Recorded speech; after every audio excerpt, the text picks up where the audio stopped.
Saudara, Indonesia telah menandatangani perjanjian hukum timbal balik dalam masalah pidana atau Mutual Legal Assistance dengan Konfederasi Swiss. Menurut Menteri Hukum dan HAM Yasona Laoly, perjanjian ini ialah untuk memerangi kejahatan di bidang perpajakan. Dan apa pentingnya perjanjian ini untuk Indonesia dan seperti apa dampaknya?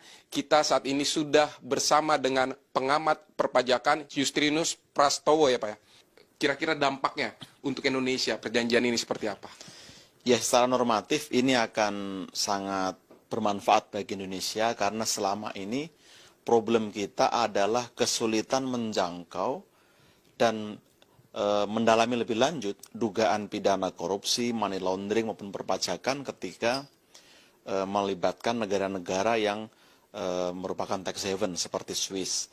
Nah, dengan adanya MLA ini tentu akan menjadi sangat bagus karena secara praktis kita dapat meminta bantuan untuk pelacakan, perampasan, pembekuan, bahkan pemulangan aset apabila terbukti dari investigasi secara pidana itu diputuskan bersalah.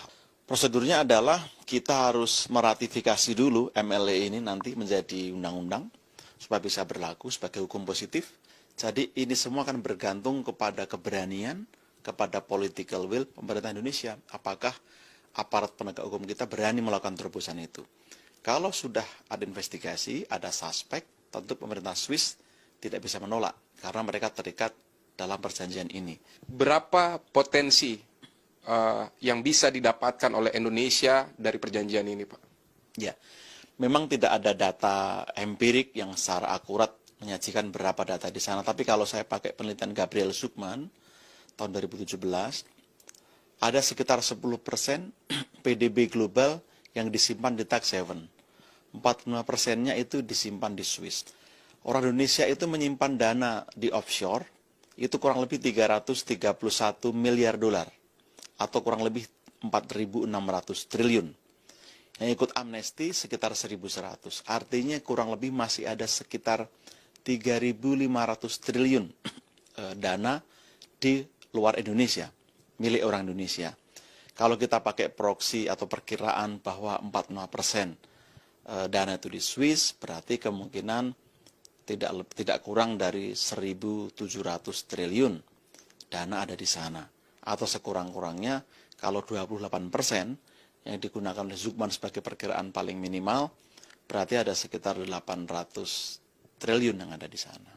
Sejauh ini negara-negara mana saja yang sudah berhasil dalam perjanjian ini dan sudah juga mengembalikan aset-asetnya atas kejahatan perpajakan ini seperti apa, Pak? Sebagian negara-negara Afrika ketika para diktator yang sudah tumbang di sana lalu menyimpan uang di Swiss dan itu dibekukan, lalu berdasarkan putusan pengadilan itu bisa dipulangkan.